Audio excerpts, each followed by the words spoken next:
What's up, you guys? Here we are back again. If you don't know me, my name is Brianna. I am a 20 plus year licensed psychotherapist.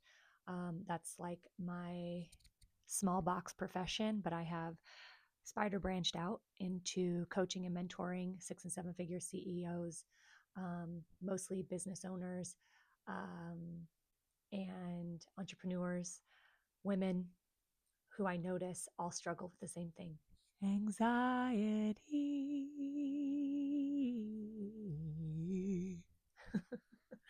Because I know what that feels like. I've been there, I've walked through it, and I now understand how anxiety drove a lot of my behaviors, decisions, and actions that led to a lot of failure.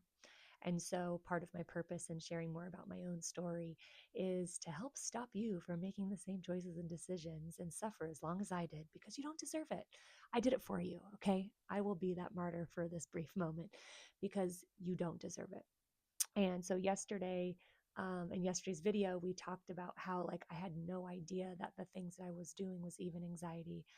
And I want to speak into how anxiety actually starts really, really quietly. It's not this loud thing that happens. And I feel like the reason why it feels so loud now is because you've been in this survival mode, living with this specific behavior or struggle with an anxiety for so long that you've reached your max. And I remember that experience. It was that panic attack.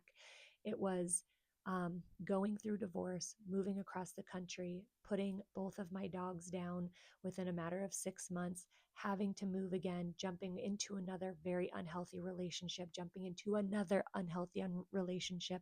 And when that one ended, boom, it was like everything hit the max amount of tolerance and capacity I had for continuing to push and be okay. And panic arrived. And so I just want to teach you today about how, not only through my own story, but your own awareness, can you start to notice the very small, subtle ways that the anxious part of you might be speaking and asking for help.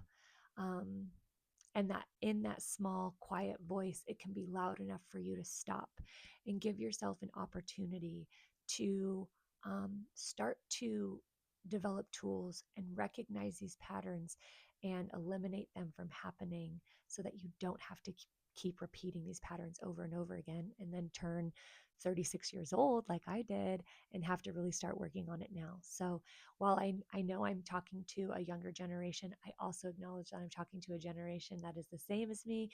And maybe some of y'all are older than me and still stuck in it. So guess what? The truth is, there's still hope.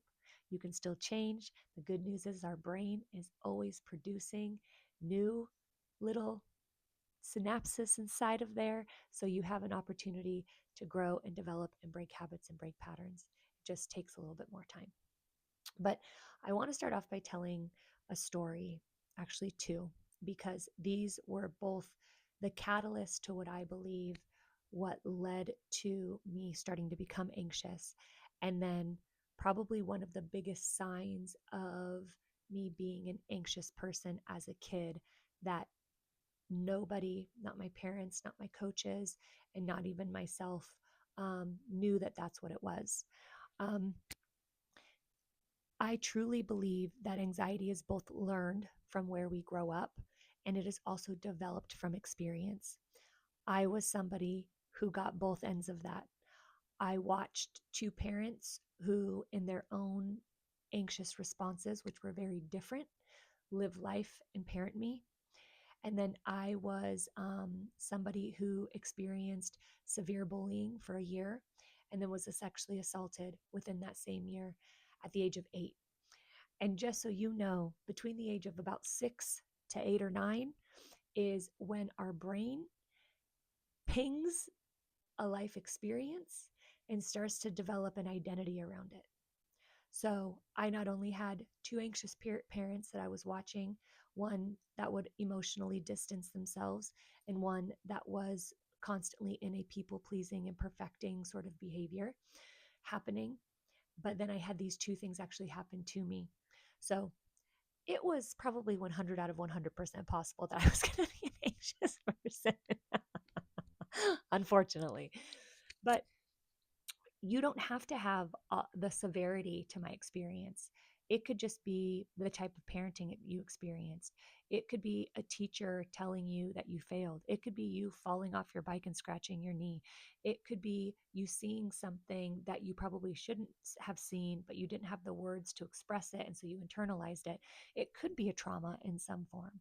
But that's why I want you to recognize that anxiety really starts quietly. You don't know what it is until it gets so loud that you can't deal with it anymore.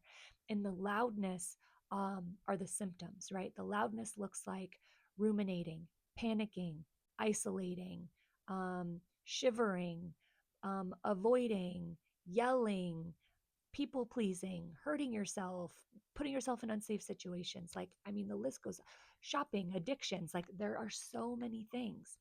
And so it's really important that we start looking at the small, quiet things that happen, because those are the signs that something is off, both within your brain chemistry and how you are perceiving yourself and what your thoughts are depicting because of it, but also because of what your body is doing, your nervous system, the part of you that goes into fight, flight, or freeze when something feels off. And so in third grade, when I was bullied and sexually assaulted, that changed me, along with what I saw in my parents. That was like putting the batteries inside of my back that is now creating the the electricity, the aliveness to a program, but it's also reprogramming me based on experience. That was a terrible visualization. Oh God. Okay. That's right. We're going to move on and I'll think of a better one. But I got reprogrammed, right? So God put a program in me. Here's a better one. God put a program in me from birth. But what happened is life started to mess with the programming, and it put in a couple of new codes that ended up having me sort of malfunction. Um, and so I went on with the rest of my life with this new code, not my original code. And within that new code, things just slowly started to happen, right? I started to get really good at overachieving and wanting to do better than everybody. It's why instead of playing softball with the girls, I played baseball with the boys. It's why I competed in every single race there was when I was in Brownies and Girl Scouts at the like decathlon things they did. Um, it's why when you look at my senior yearbook, in the back where my senior picture is, you won't only just see the sports I played, but you'll see about 12 different clubs that I was in the entire year and typically was either president or vice president of. Um, and so the sign that was missed along that way was actually my senior year. At that time, I had already been on the varsity basketball team all 3 years. So I was on varsity from my freshman year on. I had started um, half of my freshman year and then my sophomore year, junior year.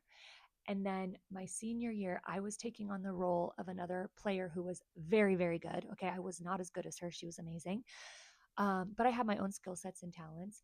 But I was starting to feel this pressure. Like there was no way I could carry this team like she did. There is no way that the coaches are going to be happy with how I play compared to her. There is no way I can take our team as far as she took us. And I could just feel it. And in tryout, the 3 days of tryout practice or however long it was, like I started to feel it. I felt like everybody was looking at me and all the pressure was on me, even though nobody was saying that I had to be like her. Nobody was saying you're taking the team to state, like it's all on you. Nobody was saying that, but I felt the pressure. And so I quit. I literally went home crying, told my parents I was done. I didn't want to play. I think, if I remember correctly, I blamed it on the coaches in some way, that they said something to me or expected too much out of me. And I quit. I couldn't handle it. Ironically enough, after quitting basketball, which I loved, you don't understand, y'all, I loved basketball. So, like, The fact that I quit should have raised so many red flags and had adults like slow down to really ask deeper questions, but nobody did. They just let me quit and that was it. And so again, to me, that was a quiet response to how I was really feeling. And so what did I do with that? I took on playing club volleyball, musical theater, more involvement in my youth group at church. I did the yearbook that year. I did our magazine that year. I actually took on more to overcompensate for the shame, the sadness, the overwhelm, the disappointment, and the regret that I had for quitting basketball. And so I want you to look back at your life and take an assessment of the potential quiet times when anxiety could have existed in your choice or in your behavior that now that you look back on it, you may have missed.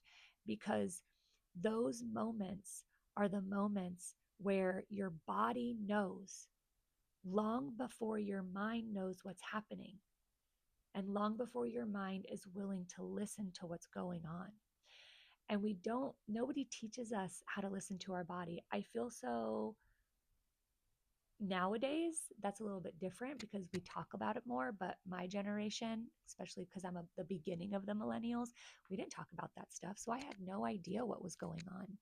Um, those behaviors that then led to that panic attack, which that's what, 18 years later, because that quitting basketball happened in 2001, 2000, no, 2001, because that's when I graduated high school. Weird. And the panic attack happened in 2019.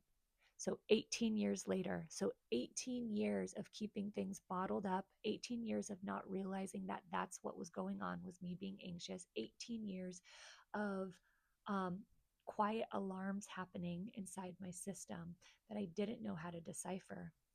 And so that that that reaction in my senior year of high school, I look back and think, dang, like if only, right? And I'm sure you have one of those too, if onlys.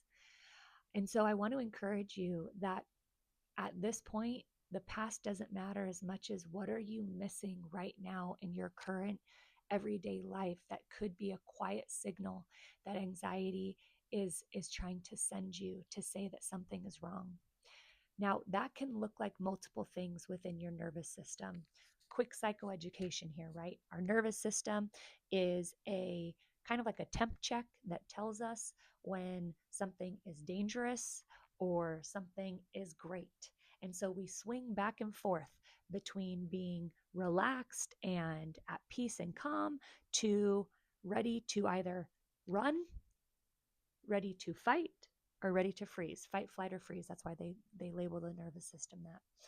And so your nervous system is doing this throughout the day. This is normal. But as an anxious person, you sit on the side of always preparing for fight, flight, or freeze. And unfortunately, for people like us, we are starting to define things that aren't actually dangerous or putting us at risk as something to prepare to fight, flight, or freeze through. So, what did I do with that basketball? I ran, right? That was the first sign that I was somebody who avoids and runs away from issues that are stressful. The next one was when I got divorced. Um, I was very uncomfortable with what felt like everybody talking about our marriage, what felt like everybody being on his side, what felt like being very ostracized in some way. And so, what I do, I packed up my stuff and I moved to the East Coast. When I didn't feel like my family was supporting me, I pushed them all away and I avoided and went the other direction. So like for me, that running became very habitual.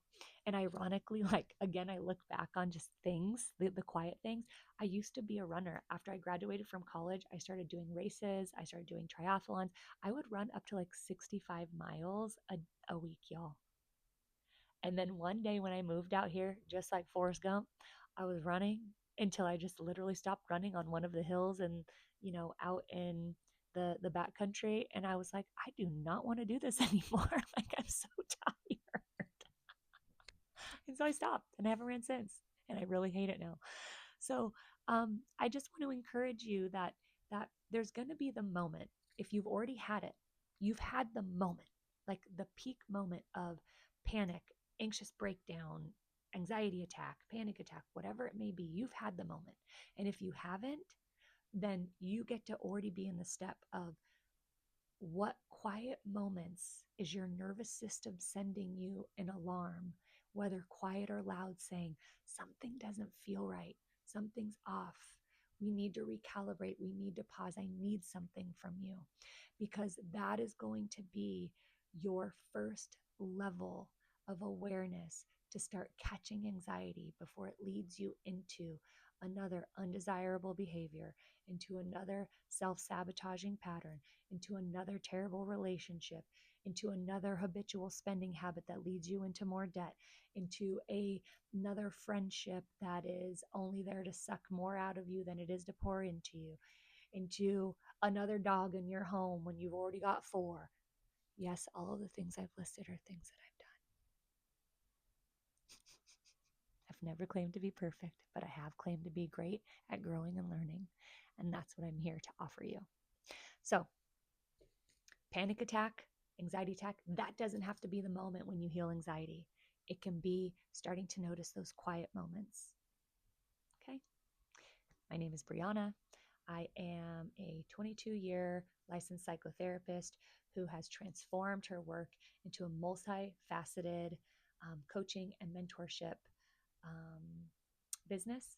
And I am here to not tell my story in order to not only inspire you, but encourage you to know that there is no better time to heal than the present.